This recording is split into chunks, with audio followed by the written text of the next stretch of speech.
Muy bien, pues buenas noches a todos. Me da mucho gusto que podamos saludarnos nuevamente el día de hoy para ver la clase 2 de este Ministerio Sanidad Financiera.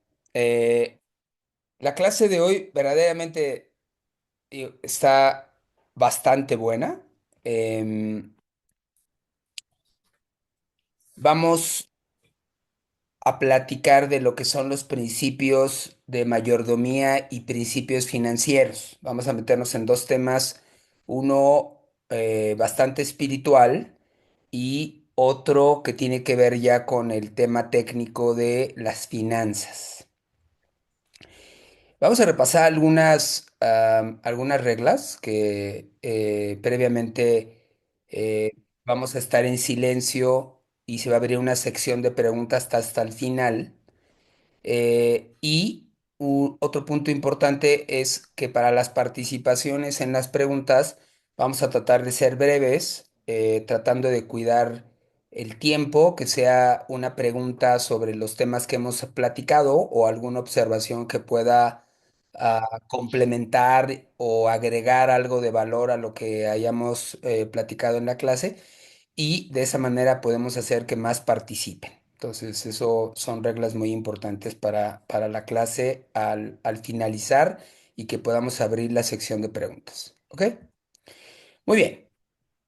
Hoy verdaderamente vamos a ver temas muy importantes y el primero de ellos, antes de poder pasar a los principios, todo esto, tema medular, pues es el dinero. Y hay mucho en la historia sobre el dinero en sí. Hoy vamos a ver un pequeño resumen de cuál es la historia del dinero y cómo fue que se generó. Y aunque no es objetivo de la clase de hoy, sí es importante mencionar que, bueno, les decía, dentro de los tipos de seres humanos que existieron, el Homo sapiens sapiens, fue propiamente él el que vino con la idea del concepto del dinero, ¿no? Y bueno, pues ahí vemos una imagen de una persona que seguramente se emociona con billetes, ¿no? Y parece que son euros. El dinero en la historia, vamos a remontarnos a algunos años antes de Cristo, de Jesucristo, em,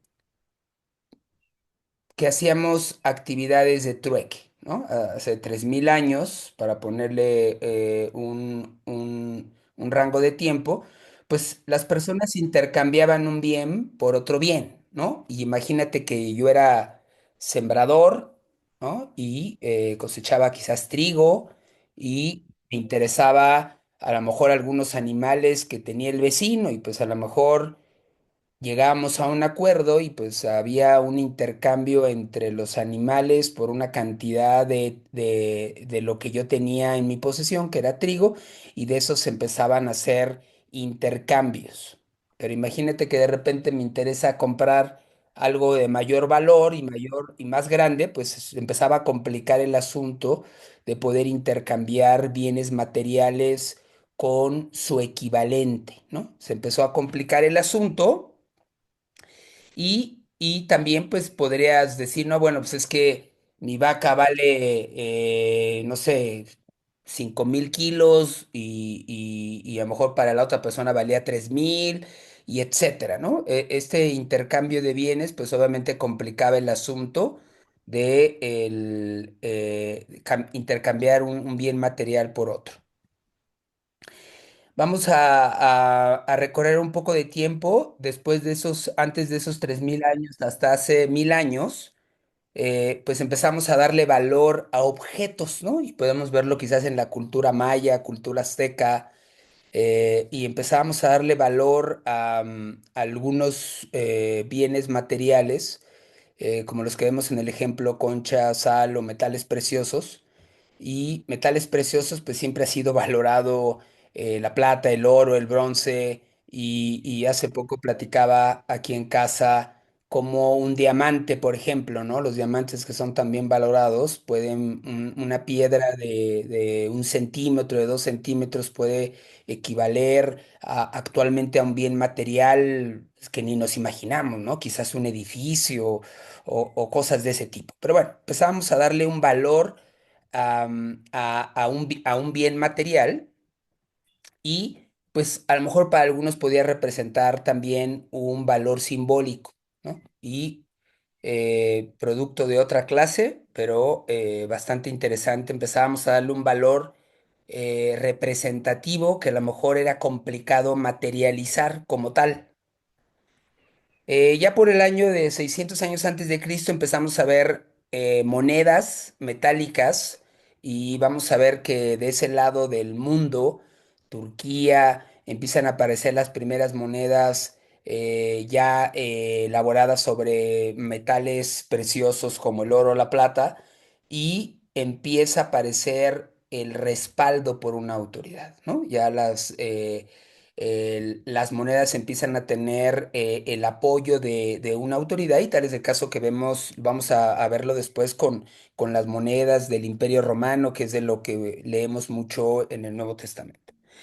Billetes de papel empiezan a aparecer por ahí del siglo VII en China, ¿no? Que los chinos tienen muchísima historia en muchos temas y tal es el caso de billetes. Aquí vemos los primeros billetes en las dinastías, que es así como se maneja históricamente en esta parte del mundo en China. Y en Europa adoptan el papel moneda hacia el siglo XVII, ¿no? Aproximadamente. Hoy, actualmente, vemos el- algunas instituciones internacionales a través de las cuales manejamos el dinero de manera virtual, ¿no? Hoy prácticamente el dinero electrónico, alguna vez me tocó trabajar en una empresa donde enviaban dólares o euros a cualquier parte del mundo, ¿no? Entonces se me hacía muy interesante todas las instituciones que participan en el intercambio electrónico de dinero de una cuenta a otra cuenta en pues casi casi cualquier parte del mundo, salvo los países que están clasificados en las listas negras, a esos no, pero pues casi a cualquier país.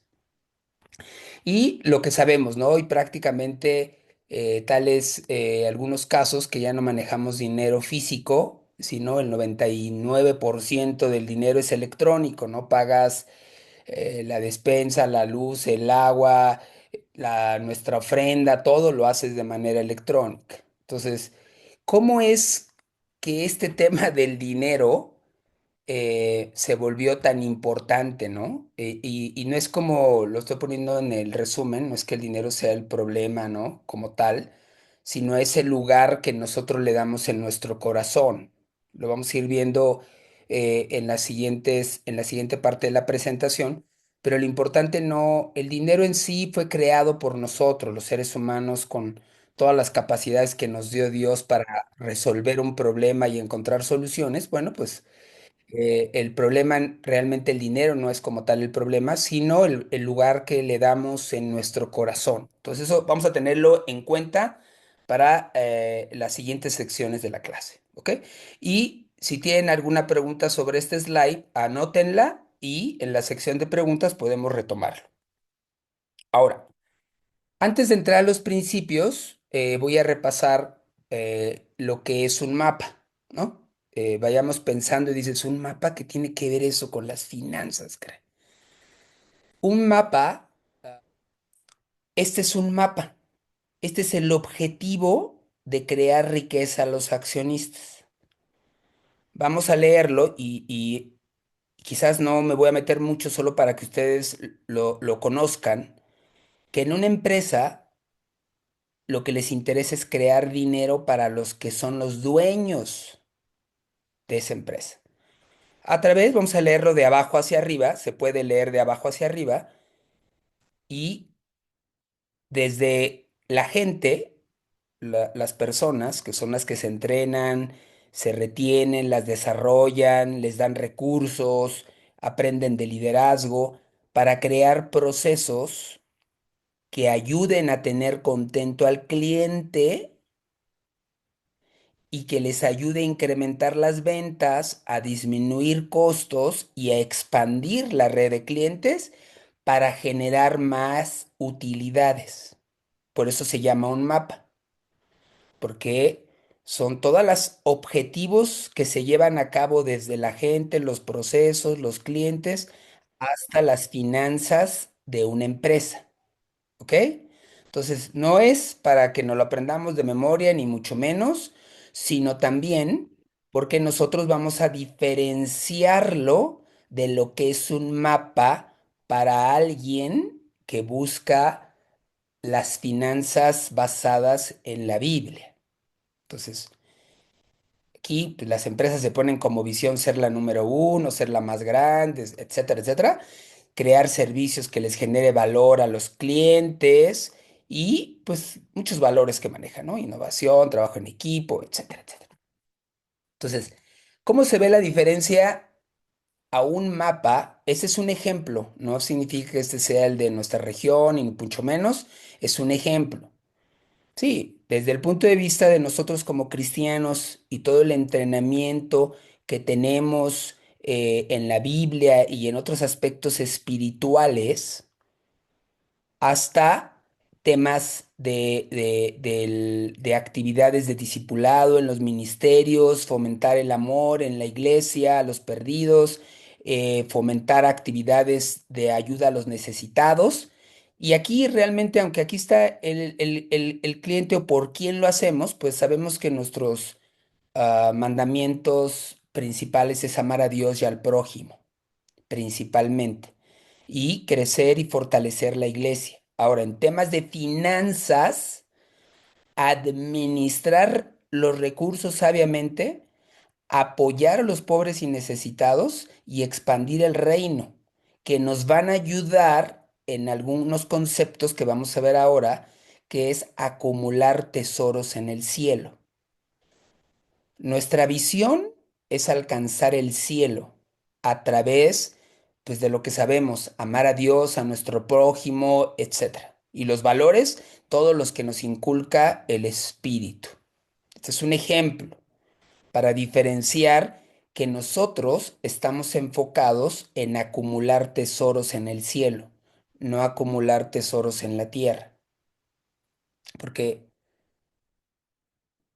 si nos gusta, ahorita está Arnoldo de Guatemala, la mayoría somos mexicanos, pero algún día vamos a dejar de ser mexicanos y solamente van a existir dos nacionalidades después de que nos muéramos, ¿no? La nacionalidad del cielo y la nacionalidad que no es el cielo. Y llámale como viene en la Biblia, pero solo van a existir dos nacionalidades, ¿ok? Y desde ahora es importante, pues, tener claro que nuestra meta es acumular tesoros en el cielo. Muy bien. Pasando eso, vamos a empezar a ver cuáles son los principios, los estándares de mayordomía. Acordémonos de la clase pasada que el dueño absoluto de todo lo que vemos y no vemos, porque hay cosas que no vemos que también son de él, es Dios. Y nosotros solamente somos sus administradores.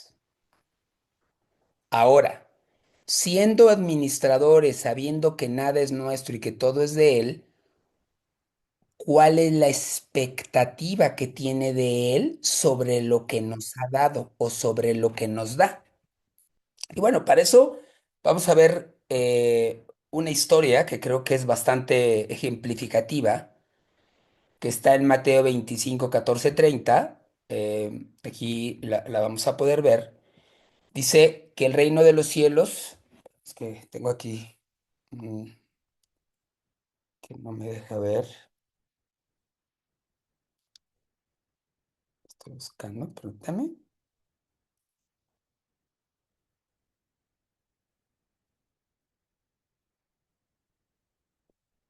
Lo voy a leer en la misma versión. Dice, el reino de los cielos será también como un hombre que al emprender un viaje, llamó a sus siervos y les encargó sus bienes. A uno le dio 5,000 monedas, a otro 2,000 y a otro 1,000. Dio a cada uno según su capacidad. Luego se fue de viaje. El que había recibido las 5,000 fue enseguida y negoció con ellas y ganó otras 5,000. Asimismo, el que recibió 2,000 ganó otras 2,000, pero el que había recibido 1,000 fue, cavó un hoyo en la tierra y escondió el dinero de su señor. Después de mucho tiempo, volvió el señor de aquellos siervos y arregló cuentas con ellos. El que había recibido las 5,000 monedas llegó con las otras 5,000. Señor, dijo, usted me encargó 5,000 monedas, mire, he ganado otras 5,000. Su señor respondió, hiciste bien, siervo bueno y fiel. En lo poco has sido fiel, te pondré a cargo de mucho más. Ven a compartir la felicidad de tu señor.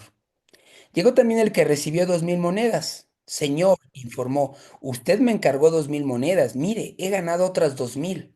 Su señor respondió, hiciste bien, siervo bueno y fiel. En lo poco has sido fiel, te pondré a cargo de mucho más. Ven a compartir la felicidad de tu señor.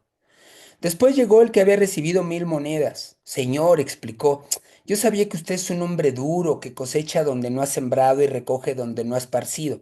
Así que tuve miedo y fui y escondí su dinero en la tierra. Mire, aquí tiene lo que es suyo.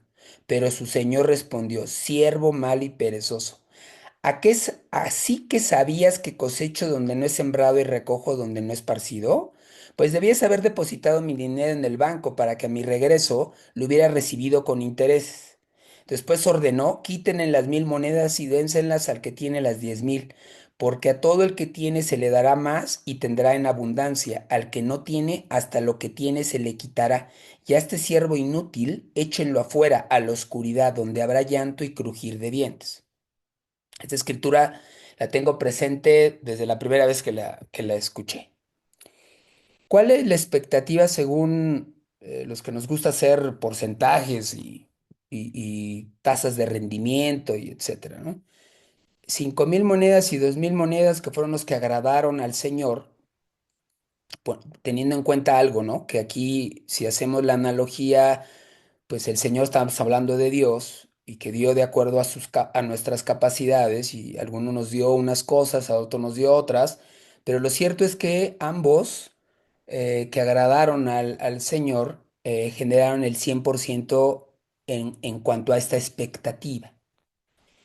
Y el que escondió el dinero, si lo vemos en la manera en cómo se expresó de su Señor, pues no tenía buena actitud y escondió el dinero para entregárselo pues intacto. Una de las cosas que me llaman mucho la atención en esto es, dices, oye, sí nos va a pedir cuentas. El Señor nos va a pedir cuentas de lo que nos ha dado de acuerdo a lo que Él quiso. Nos va a pedir cuentas. No dice ahí voy a venir en un año, en 2 meses, en 3 años. No dice, solamente llegó y pidió cuentas.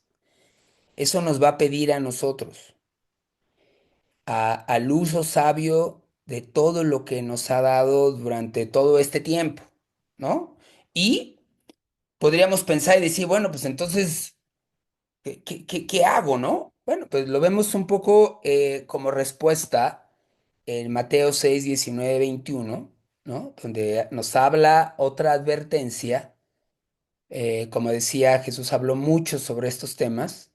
Dice, no acumulen para sí tesoros en la tierra donde la polilla y el óxido destruyen. Em, perdón, es que hay una sección aquí que no me deja ver, pero permítanme, porque si no, no lo voy a leer bien. ¿Quieres que la lea? ¿Sí? Ok. Dice en Mateo 6, 19 al 21, no acumulen para sí tesoros en la tierra, donde la polilla y el óxido destruyen, y donde los ladrones se meten a robar. Más bien, acumulen para sí tesoros en el cielo, donde ni la polilla ni el óxido carcomen, ni los ladrones se meten a robar. Porque donde esté tu tesoro, allí también estará tu corazón. Gracias, Ale. Sí, una de las cosas que podemos ver en la Biblia cuando le hemos leído Antiguo y Nuevo Testamento, podemos darnos cuenta cómo Dios tiene una manera de pensar que lo expresa en todas partes. Y si algo lo hemos confirmado es que Dios siempre ve las motivaciones y lo que existe en lo que llamamos nuestro corazón. Entonces, lo hemos platicado desde la clase pasada que a Dios le interesa nuestro corazón porque de ahí emana todo. Entonces, si ese corazón lo tuviéramos ocupado por otras cosas materiales, pues él no estaría como parte principal de él. Y por eso es importante identificar qué significa acumular tesoros en el cielo. Lo vamos a ir viendo porque en las siguientes clases vamos a enfocarnos también a todos los hechos de generosidad y dices, oye, si me dio Dios, me da más dinero y me dio capacidades para crear dinero y no tengo problemas con el dinero, bueno, ¿cómo acumulo tesoros en el cielo? Y eso lo vamos a ir viendo en las clases subsecuentes, pero ahorita hay que tenerlo en cuenta que Dios es el Señor, nos ha dado estudios, todos, yo me he dado cuenta con el paso del tiempo, todos tienen habilidades para algo, todos sin excepción. Y a algunos se les hace más fácil que a otros, ¿no? Hacer negocios, invertir, cuidar, etcétera. El objetivo aquí que vemos es que Dios, pues obviamente lo que está esperando es que hayamos hecho conforme a lo que nos dio, de acuerdo a las expectativas que Él tiene espirituales, ¿no? Y lo vamos a ir aterrizando poco a poco. Ahora, vamos a ver, veíamos en el mapa que hay un punto de origen y un objetivo. Vimos ahora que en estos principios de mayordomía, Dios tiene una expectativa para nosotros, que va a venir, algún día nos va a pedir cuentas y tiene una expectativa clara para nosotros. Bueno, para llegar al objetivo que es tener finanzas sanas o administradas de forma sabia, que lo vamos a ir viendo, tenemos que tener un plan. Ese plan lo vamos a ver ahora a través de un ejemplo. Ale, si me puedes buscar de favor Génesis 41:33 al 36 de favor. Y Sí, en este ejemplo vamos a darnos cuenta cómo José, que ya no lo había leído en clases pasadas Arturo, que había pasado gran parte de su estancia en Egipto en la cárcel, tampoco fue que fue a la mejor escuela de finanzas de Egipto, ¿no? O que fue, o que siempre fue el que manejó las finanzas para su papá, Jacob, no. Nos vamos a dar cuenta que la sabiduría infinita y precisa, exacta, eficiente, viene siempre de Dios. ¿Me puedes ayudar de favor a leer, Ale? sí. Por todo esto, el faraón debería buscar un hombre competente y sabio para que se haga cargo de la tierra de Egipto. Además, el faraón debería nombrar inspectores en todo Egipto para que durante los 7 años de abundancia recauden la quinta parte de la cosecha en todo el país. Bajo el control del faraón, esos inspectores deberán juntar el grano de los años buenos que vienen y almacenarlo en las ciudades para que haya una reserva de alimento. Este alimento almacenado servirá a Egipto para los 7 años de hambre que sufrirá y así la gente del país no morirá de hambre. Gracias, Ale.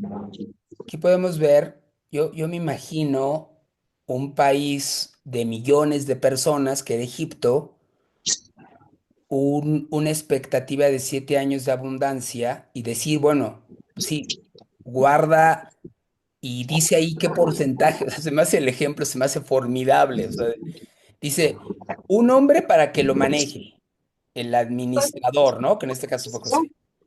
Debe de nombrar inspectores. Se nos Pues hizo ahora recogerlo. Esas pacas las van a echar arriba. Pero todo desde allá, Concha, está. Esa, ¿desde atrás? Sí, desde allá atrás hay que jalarlo.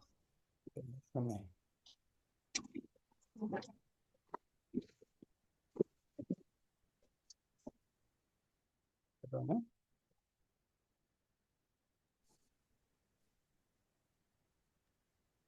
Silencien su micrófono, por favor.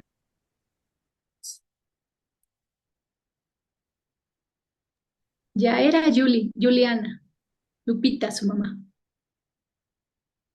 yo creo que ven mi pantalla, ¿verdad? Sí, sí, sí, Perfecto. Muy bien. Bueno, pues em, este ejemplo de José, yo sigo pasando los años, se me hace formidable cómo Dios en su sabiduría guardó, administró efectivamente el grano, ¿no? Que aquí dice la quinta parte de la cosecha, o sea, sabía exactamente cuándo, cuánto, ¿no? Y durante los 7 años de escasez que hubo en Egipto, no solamente sirvió lo que habían juntado para Egipto, sino para otros pueblos. Tal es el caso que Egipto se volvió el país más poderoso de esa época, ¿no? Entonces, el objetivo que vemos en Génesis 45 6 al 8 ya puedo leer, dice, desde hace 2 años la región está sufriendo de hambre y todavía faltan 5 años más en que no habrá siembras ni cosechas. Por eso Dios me envió delante de ustedes para salvarles la vida de manera extraordinaria y de este modo asegurarles la descendencia sobre la tierra.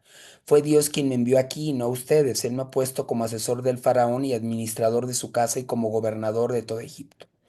O sea, todo lo hizo Dios para salvarlos y también el manejo de finanzas es para salvarnos, para crear tesoros, para estar bien con Él, para que no se vuelva dueño de nuestro corazón, para vivir felices de acuerdo a las capacidades que Dios nos dio. Entonces, todo esto es para nuestro bien, ¿ok?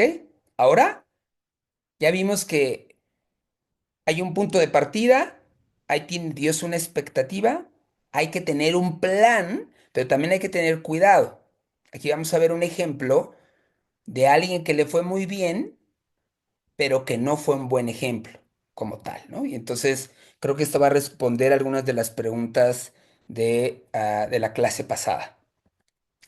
Lucas 16 12 16 al 21 dice, entonces les contó esta parábola. El terreno de un hombre rico produjo una buena cosecha. Así que se puso a pensar, ¿qué voy a hacer? No tengo dónde almacenar mi cosecha. Por fin dijo, ya sé lo que voy a hacer. Derribaré mis graneros y construiré otros más grandes, donde pueda almacenar todo mi grano y mis bienes, y diré, alma mía, ya tienes bastante cosas buenas guardadas para muchos años. Descansa, come, bebe y goza de la vida. Pero Dios le dijo, necio, esta misma noche te voy a reclamar la vida, ¿y quién se quedará con lo que has acumulado? Así sucede al que acumula riquezas para sí mismo, en vez de ser rico delante de Dios. Este hombre le fue muy bien, ¿no? Podría decir, bueno, es que trabajé mucho, pues sí, realmente fue la parte que a él le tocó. La otra parte que le corresponde, que Dios nos bendice con lluvia, con buena tierra, con la capacidad para saber cuándo, cómo, eh, sembrar, cuándo recoger la cosecha, toda esa inteligencia.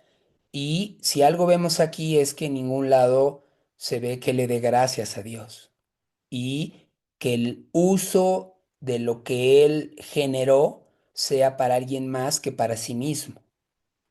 Y podemos ver ejemplos de codicia o avaricia que significa acumular riquezas.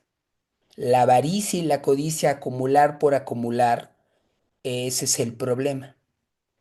Y comentaba en los slides pasados que Dios, en su poder, que todo lo ve, pues sabe nuestras motivaciones y muchas veces nos ha ayudado y nos ha librado, nos ha hecho caer en situaciones fuertes para que nos demos cuenta que dónde está nuestro corazón y ponerlo en el camino correcto, sea en tu trabajo, sea en acumular más riqueza, por la razón que sea, por la apariencia, por lo que sea, la motivación, mala motivación que podamos tener.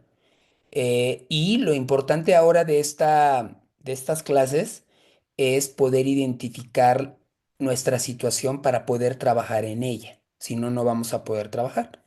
Un punto importante que quería comentarles es que esto no va a ser un cambio de un día a otro, es un proceso, pero el proceso parte de saber de dónde estamos, de a dónde queremos ir y ir transformando nuestra mentalidad. ¿Ok? Bueno, pues este es un mal ejemplo.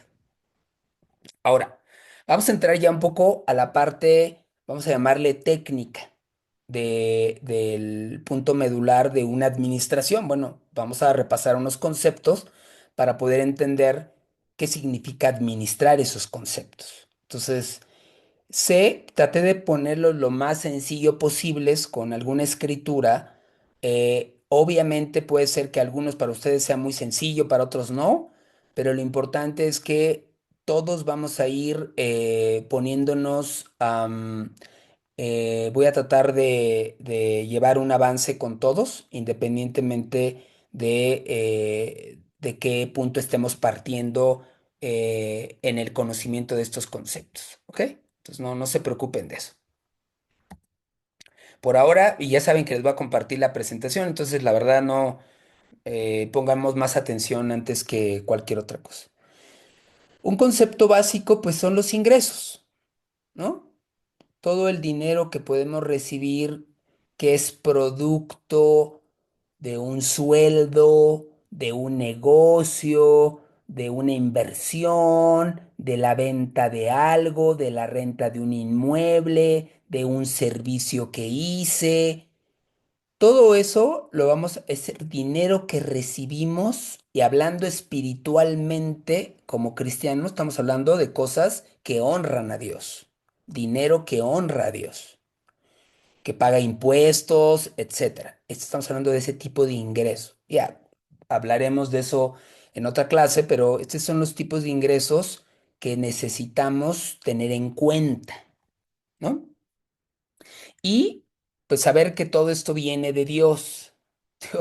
Dios genera en la gente la buena actitud para que compre nuestros servicios como trabajador o de nuestra empresa o de lo que hagamos. Él pone en el corazón de la gente. Nosotros tenemos que hacerlo bien para honrarlo a Dios y como consecuencia pues vamos a tener clientes, empleadores, inquilinos, etcétera.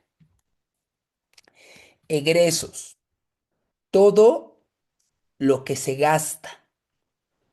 Y dice ahí, tiene tres tipos. Fijos, que son recurrentes, ¿no? Pues porque pues, la colegiatura de las escuelas, la gasolina o el transporte, la comida, lo vamos a ir viendo en los ejemplos que vamos a ver después.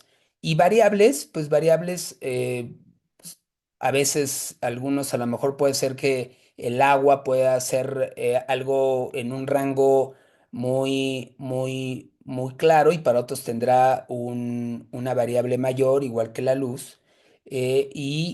Algunos otros variables, pues pueden ser, por ejemplo, gastos que puedas tener respecto a temas de salud, algunos autos o seguros que van cambiando con el tiempo, pueden ir cambiando el monto del gasto como tal. Y bueno, imprevistos, pues sabemos los imprevistos por enfermedad, enfermedades principalmente, pero también puede haber algún tema, alguna percance que hayas tenido en la casa o con el auto, pues son imprevistos y que te generan gastos que pueden a veces orillarte a recurrir a otro tema que vamos a ver después, que son las deudas. El sabio cuida su casa y lo vamos a ir viendo que es de sabios cuidar, bueno, más bien identificar y controlar los gastos. Eso es ser sabio. ¿no? A Dios lo vamos a ver también, que las deudas como tal, pues no es algo que sea como algo que bien visto en la Biblia. Presupuesto es un plan previo para saber cuánto ingresa y cómo se va a usar, ¿no? Entonces lo vamos a ver cuando empecemos a construir nuestro presupuesto, qué significa hacer un plan de todo lo que sé que voy a generar como ingreso, pero va a depender mucho de los ingresos que tengo. ¿No? Porque puedo tener muchos deseos de muchas cosas y vamos a ir viendo lo que son los gastos necesarios de los gastos que no son necesarios. Y dentro de los gastos necesarios, ¿cuáles son las estrategias para poder, si ya sabes que un gasto es necesario, pues obviamente buscar el lugar más adecuado para hacer ese gasto y de alguna manera ser eficiente en el gasto que vas a realizar. Pero bueno, eso lo vamos a ver para los presupuestos. Y bueno, calcular antes de actuar, ¿no? Y lo vamos a ver muchos ejemplos en la Biblia de cómo Dios es el mejor que nos puede ver a través de muchos ejemplos, cómo llevar un buen presupuesto, ¿no? Cuando ayudó a Noé a construir el arca en casi 100 años, ¿no? Ese es un ejemplo formidable. Em, Otros conceptos importantes. Todavía continuando, pues bueno, viene el ahorro, que es reservar parte de tus ingresos para necesidades o metas futuras. Precisamente esto es lo que nos ayuda con los imprevistos y nos ayuda a evitar las deudas. Y que fue uno de los temas que más se mencionaron, bueno, no, fue el que más se mencionó en la encuesta. Dice, la hormiga prevé. Y sí, tú ves la hormiga cómo se la pasa trabajando y acumulando para la época en que van a llegar pues las lluvias o algunos temas que ellas pues prevén, cómo les dio Dios esa capacidad a los animales y cómo lo saben. Bueno, pues algún día se lo preguntaremos. Deuda, dinero prestado que debemos devolver. Eso es una deuda. Ya veremos si es al banco, a una persona, a una institución, etcétera. Pero eso es una deuda. Dinero prestado que debes devolver. No, no es algo al contrario, tenemos que devolver. El que toma prestado es siervo del que presta. Bueno, por eso precisamente no es bueno pedir prestado. La administración financiera, por lo tanto, para nosotros en este ministerio es el arte, porque sí es un arte, de ordenar, porque vamos a ordenar los conceptos de gasto, egreso, inversión, ahorro, etcétera. Usar y cuidar los recursos que Dios nos ha confiado. ¿Se acuerdan del mayordomo? ¿No? Nos dio 5,000, 2,000, de forma responsable. Responsable es bajo los mandatos de Dios, ¿no? Sabia, ¿no? Dios nos va a dar la sabiduría para hacerlo y con propósito. Va a tener un propósito cada uno de los gastos y cada uno de los movimientos que hagamos con los ingresos, inversiones, ahorros o hasta el dinero que podamos dedicar para el caso que tengamos alguna deuda y que esa deuda nos esté consumiendo mucho de nuestra paz. Muy bien, bueno, pues ahora empieza lo bueno.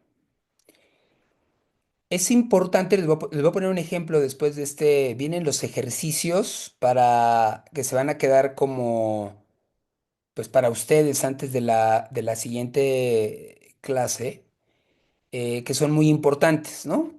Yo sé que algunos de ustedes ya se visualizaron ahí de los que están haciendo ejercicio, ¿no? Pero bueno, punto número uno.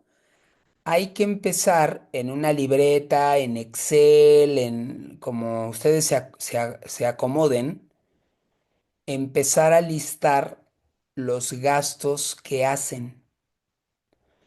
Y para aquellos que tienen negocios, hay que separar el negocio de la familia. Son cosas diferentes. Vamos a empezar por el de la familia y empezar. a enlistar los gastos, todos los egresos que hacemos. Y ahorita les voy a mostrar un ejemplo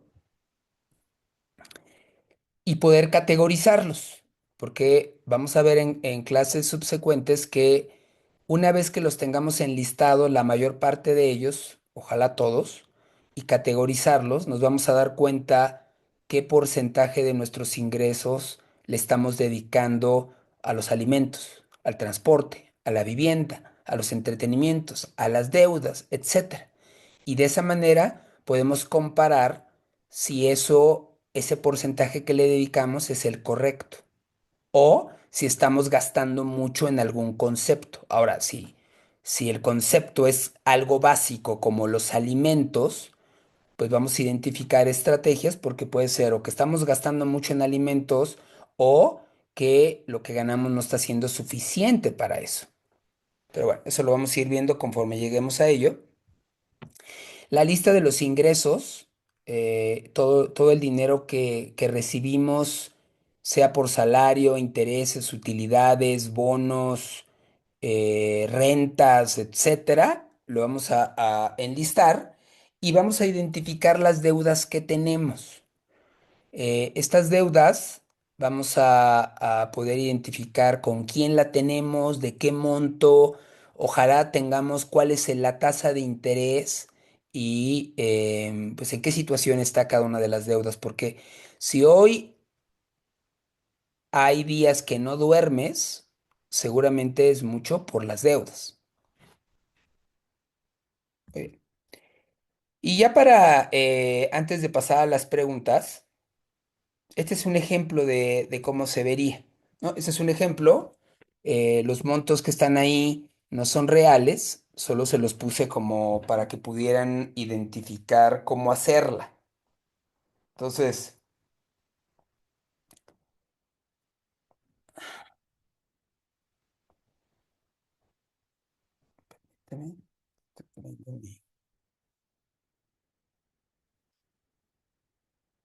vamos a poner la fecha, porque tenemos que sacar la frecuencia de lo que se gasta semanal, quincenal, mensualmente, etcétera.